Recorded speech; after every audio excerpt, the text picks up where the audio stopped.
Ads जो आप अगर छोटे बच्चों के शॉप्स में जाएंगे तो उनके पिक्चर्स लगे रहते हैं गार्मेंट्स में. So that's how it started. वो उससे स्टार्ट किया था. Then I used to give auditions for a lot of TV shows and ads and everything. But बहुत टाइम तक के मेरे सिलेक्शन नहीं होते थे. एंड ऑल्सो मैं कैमरा कॉन्शियस थी बिकॉज मेरे लिए सब कुछ बहुत नया था. तो कैमरा से फ्रेंडली होने के लिए मुझे काफी टाइम लगा. उसके बाद I did my first show which was Chand Ke Paar Chalo on NDTV Imagine. And then and जब टीवी शोज मैंने करना बंद किया इन 2018, उसके बाद मैं ज्यादा एक्टिव हो गई अपने सोशल मीडिया प्लेटफॉर्म्स पर और वीडियोस बनाने लग गई. बिकॉज जब आप टीवी शो करते हैं तो आपके पास बहुत टाइम, बहुत बिजी स्केड्यूल होता है आपका. आपको 12 घंटे तो सेट पर देने ही देने होते हैं. तो जब शूट करना बंद किया तो बहुत टाइम था मेरे पास. तो वो टाइम को यूटिलाइज करने के लिए I started making a lot of videos. And touch wood वहां पे जितना प्यार दिया उससे ज्यादा प्यार मुझे फिर सोशल मीडिया पर मिला. सो या दैट्स अबाउट इट. तो आपने बहुत छोटी उम्र में शोज करने शुरू कर दिए थे, लेकिन वो शुरुआत हुई, और क्या जन्नत को भी कभी स्ट्रगल करना पड़ा? हाँ जी, बहुत स्ट्रगल करना पड़ा. मतलब स्टार्टिंग में मेरे डैडी चाहते थे कि मैं एक्टिंग करूं और उनका शौक था. तो डैडी मुझे ऑडिशंस पर लेके जाते थे. जो भी लाइंस होते थे, जो भी कराना होता था, डैडी मुझे प्रिपेयर कराते थे. मैंने कभी एक्टिंग क्लासेस वगैरह नहीं ली. एक्टिंग मुझे डैडी ने सिखाई. और जैसे मैंने कहा कि क्योंकि मैं बहुत कंफर्टेबल नहीं थी being in front of the camera, तो स्टार्टिंग के 2 साल तक के सिर्फ मैंने ऑडिशंस ही दिए हैं. और डैडी ने सिर्फ मुझे ऑडिशंस करवाए. एक दिन में 3-3 ऑडिशंस होते थे. लंबे लंबे क्यूज होते थे, लाइंस होती थी. ज्यादा लंबी लाइन होती थी तो हम क्यू शीट में नाम लिख के चले जाते थे दूसरी जगह पर कि वहां कर लेते हैं. फिर वापस आते थे, फिर यहाँ पर ऑडिशन देते थे. तो स्ट्रगल बहुत सालों तक रहा है. It has not been easy at all. अब जाके ऑडिशंस नहीं होते हैं और काफी सारी चीजें चेंज हो गई हैं. बट स्टार्टिंग के कुछ साल तो बहुत स्ट्रगल रहा है. बहुत ऑडिशंस दिए हैं, बहुत रिजेक्शंस देखे हैं. आप थोड़ा सा बैकग्राउंड भी अपना बताइए, आप कहाँ से हैं, और आपके पापा तब क्या करते थे और अभी क्या कर रहे हैं? सो एक्चुअली मेरे डैड और मेरे डैड की पूरी फैमिली जो है वो लखनऊ से है. डैडी मुंबई आए हैं. I was born in Mumbai, but उसके बाद डैडी शिफ्ट हुए हैं मुंबई में. एंड ऑब्वियसली मेरे daddy wanted to become an actor. Daddy को बहुत शौक था एक्टिंग करने का. और डैडी ने लखनऊ में काफी दूरदर्शन और थिएटर वगैरह किया भी है. बट उनको उनका जो भी ड्रीम था जो वो पूरी तरह से पूरा करना चाहते थे, वो उन्होंने मुझ पर और एक्चुअली अयान पर, अयान मेरा भाई है, हम पर मेहनत की ताकि उनका जो ड्रीम था एक अच्छा सक्सेसफुल एक्टर बनने का, वो हम पूरा कर सकें. एंड वही जो कोशिश है वो इतने सालों से जारी है. अच्छा, और बचपन में आप कुछ बनना चाहती थी? जैसे बचपन में होते हैं, कोई कहता है हम डॉक्टर बनेंगे, कोई कहता है पायलट बनेंगे, तो आपने भी कभी, आप भी कुछ ऐसा कहती थी, या फिर एक्टिंग का बहुत छोटी उम्र से ही आपके दिमाग में आ? तो जैसे मैंने कहा कि I started when I was 6 years old. तो जब तक कि इंसान को समझ आता है कि उसको करना क्या है, उसके पहले से मैं ऑलरेडी कर रही थी काम. तो जब से मैंने होश संभाला है, I been in front of the camera.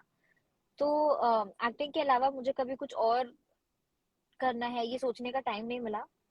Plus जब ये करना शुरू किया तो ऑब्वियसली ये इतना अच्छा था. और जब जब मैं कंफर्टेबल हो गई कैमरा के सामने, जब मुझे लगा कि हाँ मैं भी कर पा रही हूँ एक्टिंग, तो ये मुझे मुझे खुद बहुत अच्छा लगा. तो इसके बाद कभी कोई सेकंड थॉट आया ही नहीं कि एक्टिंग के अलावा. तो जब से मुझे याद है मुझे एक्टर ही बनना है बनना था.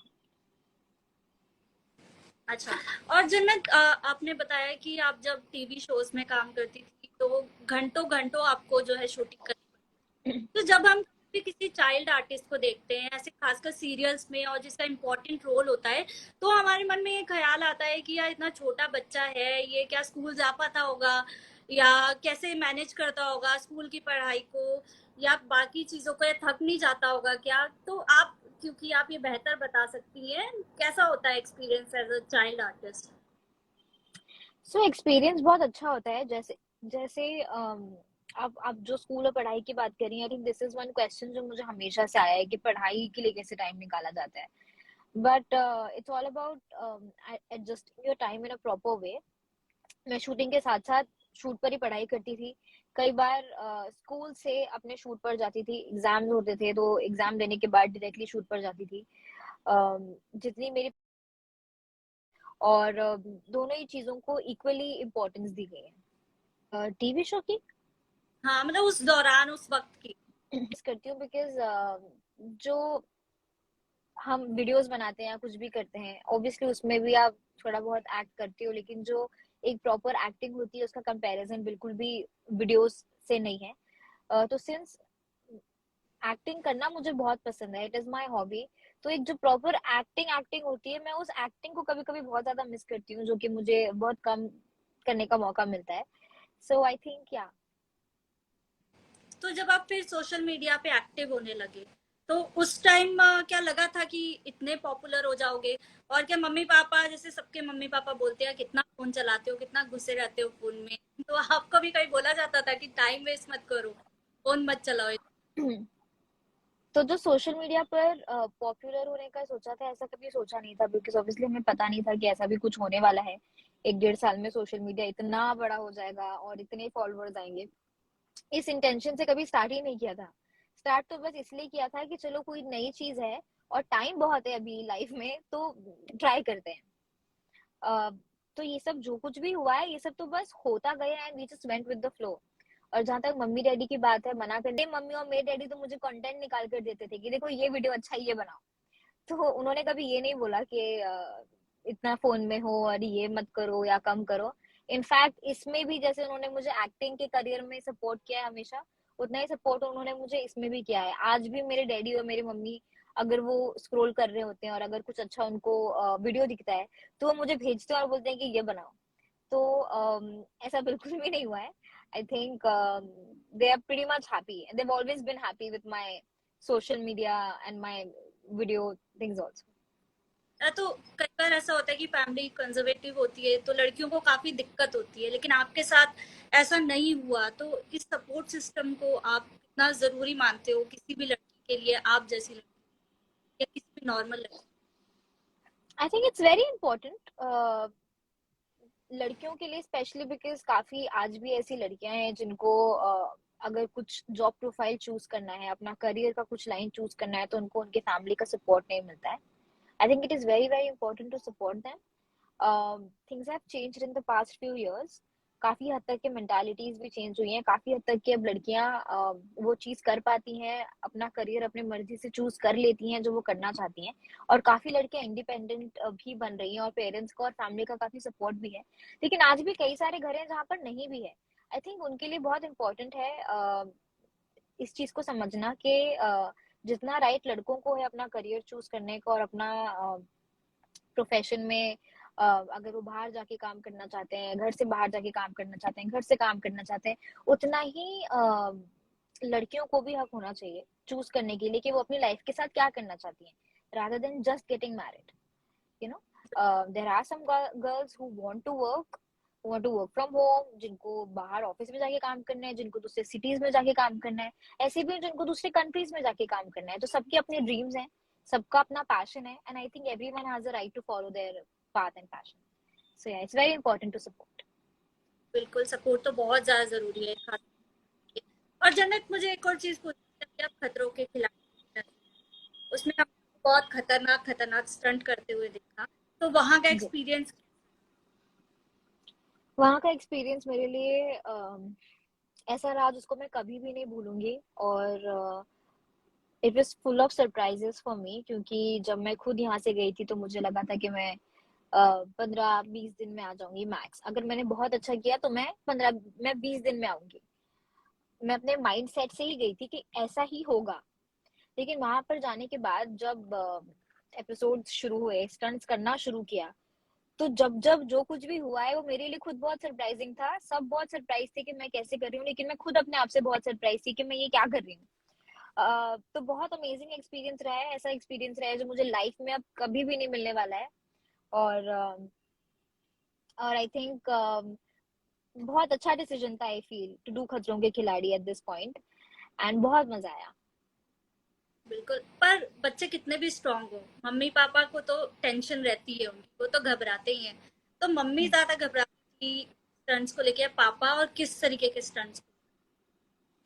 आई थिंक घबराते दोनों ही थे, क्योंकि क्या होता है अगर आप वहीं पर मौजूद हो जहां पर कुछ हो रहा है तो आपको पता है कि अच्छा अभी ये हो रहा है, अभी हो रहा है।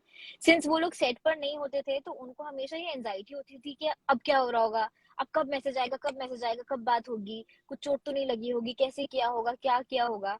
तो जब भी मेरा स्टंट हो जाता था या मेरा स्टंट नहीं भी होता था, बिकॉज हमें स्टंट के पहले पता नहीं होता है कि ये स्टंट कौन करने वाला है, तो मैं मम्मी को और डैडी को दोनों को साथ में वीडियो कॉल करके बताती थी। अगर मैं जीतती थी तब भी बताती थी, अगर कुछ ऊपर नीचे होता था तब भी बताती थी। लेकिन उन दोनों के लिए भी बहुत डिफिकल्ट होता था, बिकॉज एक जगह पर मौजूद रह के वो चीज देखना और दूसरा उस चीज का इंतजार करना कि पता नहीं क्या हो रहा होगा, तो जो वेट होता है ना वो बहुत परेशान करता है। तो वो वेट उनको बहुत परेशान करता था, लेकिन डरते भी थे, लेकिन हमेशा उन्होंने मुझे मोटिवेट किया और यही बोला है कि अब तुम इतना अच्छा कर रही हो तो अब पीछे नहीं हटना है। बिल्कुल। एक और चीज बताइए कि आप स्टंट तो आपने खूब किए, खतरों से तो आप खूब निपटी वहां पे, लेकिन कोई तो ऐसी चीज होगी जिससे सबसे ज्यादा डर लगता होगा? हाँ, मुझे जाने के पहले भी जब सबने पूछा था कि ऐसी कौन सी चीज होगी जिससे मैं सबसे ज्यादा डरूंगी, तो मैंने कहा था कि जो करंट वाले स्टंट्स होते हैं उनसे मैं डरूंगी, बिकॉज आज तक मुझे कभी थोड़ा सा भी शौक नहीं लगा है। तो मुझे पता नहीं कि वो फील क्या होता है जब करंट लगता है, तो क्या लगता है, कैसे होता है वो मुझे नहीं पता। तो मेरे लिए वो बहुत नया होगा, तो शायद करंट होगा। बट वहां जाने के बाद जो मुझे खुद रियलाइज हुआ दैट वाज, मुझे हाइट और बैलेंस से बहुत डर लगता है। जो मुझे वहां पर जाने के बाद पता चला कि जब भी मुझे हाइट के स्टंट्स मिले हैं जिसमें मुझे बैलेंस भी करना है, उसमें मेरी बहुत हालत खराब हुई है। मुझे वहां ही पता चला कि बाप रे, मुझे इस चीज से बहुत डर लगता है। So yeah, this has to be one. और आपके बहुत क्यूट से भाई के बारे में पूछना चाहती हूँ मैं, बहुत क्यूट वीडियो बनाते हो आप लोग। Thank you. लेकिन तब आपने कब सोचा कि चलो भाई के साथ मिलकर? भाई के साथ वीडियो बनाते हैं मैंने सोचा ही नहीं। मैंने जब अपने वीडियोस बनाना स्टार्ट किया, it was with Ayaan. So I started making videos with Ayaan only. He was very excited, he used to be सबसे ज्यादा एक्साइटेड मुझसे ज्यादा। वही मुझे बोलता था कि अभी चलिए हम वीडियोस बनाते हैं। तो मैंने नहीं सोचा, ये अयान ने ही मुझे हमेशा से पुश किया है वीडियो बनाने के लिए। और जब मैंने वीडियोस बना के डालना स्टार्ट किया तो वो अयान के साथ ही थे। और मेरे ज्यादा से ज्यादा वीडियो जिनको सबसे ज्यादा व्यूज गए हैं, सबसे ज्यादा लाइक्स आए हैं, वो सब अयान के साथ ही हैं वीडियोस। तो लोगों को हम दोनों साथ में बहुत पसंद है वीडियो बनाते हुए। बिल्कुल। लेकिन कोई तो चीज होगी, सब भाई बहनों की लड़ाई होती है, आपकी भी होती होगी, और किस बात पे होती है? मेरी और अयान की ऐसे लड़ाई लड़ाई टाइप नहीं होती है। आई थिंक मेरे और अयान में 6 साल का गैप है। और कभी ऐसी कोई चीज होती है जो मुझे पसंद नहीं आ रही है, या अगर मैंने उसको थोड़ा सा स्टर्न होके बोल दिया या डांट के बोल दिया, so that respect is always there. He will never back answer me, he would never disrespect me in a way and से अच्छा मैं नहीं कर रहा या ये नहीं है वो नहीं। I think that is always there. So we don't fight like a fight fight thing. कभी ऐसा कुछ हुआ है तो हाँ, हमने बुरा मान के थोड़ी 1-2 घंटे बात करना एक दूसरे से बंद कर दिया है। बस that is the max that has happened. Other than that there is no ladai sort of thing that has ever happened between us. अच्छा। एक और चीज मैं आपसे पूछना चाहूंगी कि सोशल मीडिया जो है, फेम अटेंशन उसका पार्ट है, लेकिन प्रेशर भी होता है। तो कभी आपको फील होता है ये pressure? I think pressure is always there, but it depends कि आप उस चीज को किस तरह से ले रहे हैं। हमेशा से सोशल मीडिया को मैंने इस तरह से अपनी हैंडल किया है कि वो जो प्रेशर होता है, इट ओनली कम्स व्हेन ऐसा कुछ जाता है आपकी तरफ से, जब आपको लगता है लोग ऐसा बोल रहे हैं, वैसा बोल रहे हैं, ये बोल रहे हैं, वो बोल रहे हैं। I think that's when the pressure comes. It is very important to understand what your audience likes, what your audience wants to see, and what your audience is like. अगर आप उससे हटकर कुछ आउट ऑफ द बॉक्स डाल रहे हैं या फिर ऐसा कुछ कर रहे हैं जो उनको पसंद नहीं आ रहा है, तब डिबेट्स होती हैं, फिर कमेंट्स में लड़ाइयाँ होती हैं, फिर उससे समझ नहीं आता है, फिर आते ही सब क्या हो रहा है, फिर आपको प्रेशर्ड फील होता है। But I think once you get the hang of it, तब आई थिंक सब कुछ बहुत स्मूथ स्मूथ लगता है। तो ऐसा कुछ बहुत खास प्रेशर हमेशा मुझे रहता है ऐसा तो मैं नहीं कहूंगी। बट हाँ, प्रेशर बस लोग फॉलो कर रहे हैं, तो कभी कुछ ऐसा मेरी तरफ से ना चला जाए जिससे लोग ऑफेंड हो जाएं या उनको लगे कि ये नहीं डालना चाहिए था। So I think that is the only thing जिसका ध्यान सबसे ज्यादा। Other than that, I think we are very happy with my family on Instagram, and अब मैं उनको काफी अच्छी तरह से समझती हूँ। So, yeah. अच्छा, जैसे आपने बताया कि आप कमेंट देखते हो, तो ऐसा जरूरी नहीं हमेशा अच्छे कमेंट आए, कई बार लोग कुछ भी बोल जाते हैं, तो उसका क्या असर होता है खासकर mental health? um, mental health पर अब कुछ नहीं जाता है, क्योंकि अब इतना टाइम हो गया है कमेंट्स पढ़ते हुए, और now the fact that I've understood and I've realized that obviously लोग हैं, बोलेंगे, खराब भी बोल सकते हैं, बोलते ही हैं। तो अब एक रियलाइजेशन है कि हाँ, ऐसा तो हो गई। तो कभी भी अगर मैं कमेंट्स देखती हूँ तो ये सोचकर नहीं देखती हूँ कि यहाँ पे सिर्फ मेरी तारीफ ही हो रही होगी। तो अगर उसमें कुछ ऊपर नीचे भी आता है, या फिर कोई लड़ाई भी कर रहा है, अगर कुछ हेट भी पास कर रहा है, so I think I'm pretty much fine with it, because that is something I've accepted now, that this will be there and this will come, and you just have to deal with it. There is nothing you can do about it, like absolutely nothing. आप क्या करोगे? आप delete कर दोगे, आप उनको block कर दोगे, बट उनको करोगे, लेकिन और 5,000 लोग हैं जो सेम उसके हैं। So I think it does not affect my mental health और एनीथिंग एज फॉर नाउ। अच्छा, फिर भी कोई ऐसा कमेंट याद हो जिसने बहुत इंस्पायर किया हो, बहुत खुशी की हो, या कोई ऐसा जिसने बहुत बुरा कराया हो जो हमेशा याद रहे? नहीं, ऐसा कुछ नहीं है ना। मैं अपने कमेंट्स को इतना दिल से लगाती हूँ कि वो मुझे याद रह जाए, या अपनी वो को इतनी छाप छोड़ जाए कि मैं हमेशा बोलूँ, ओ नो, ये क्यों कमेंट था। तो ऐसा कुछ बुरा कमेंट नहीं है जो मुझे याद है। दो तीन ही चीजें होती हैं जो लोगों को पसंद नहीं आती, वो लिखते हैं। बाकी अच्छे कमेंट्स बहुत सारे होते हैं। काफी सारे बड़े बड़े पैराग्राफ्स में लिखते हैं लोग, जो कि ऑब्वियसली आपको बहुत अच्छा फील कराते हैं, आपको बहुत अच्छा लगता है कि हाँ, कोई है जो इतना सीरियसली आपको ले रहा है, आपको इतना प्यार कर रहा है कि इतना सारा आपके लिए लिख रहा है कमेंट में। बट हाँ, बुरों में ऐसा कोई भी कमेंट नहीं है जो मुझे याद है कि इसने मुझे बहुत बुरा फील कराया। अच्छा, एक बार आपने कहीं शेयर किया था कि कोई आया था अजीब सा आपको लेके कि जन्नत सच में ऐसी नहीं होती है, ऐसा कुछ था, मैं सुना था हाँ, आप। that injection one, no, that I've said multiple times, and I did not say it here. There was this comment where it was written that जन्नत ने गोरी होने के लिए इंजेक्शंस लिए हैं, क्योंकि पहले मैं इतनी गोरी नहीं थी। So that was one thing which I did not feel bad about. It was not something that made me feel very upset or I was very heartbroken कि oh no, ये क्यों लिखा है, क्या लिखा। I was laughing. So it was more of a thing that कि मतलब लोग क्या कुछ भी बोलते हैं, जिसका कोई सर पैर नहीं है, इसका कोई लेना देना नहीं है मुझसे। मुझे तो ये भी नहीं पता था कि गोरी होने के लिए इंजेक्शंस भी होते हैं। तो ये हाँ, मैंने पहले भी मेंशन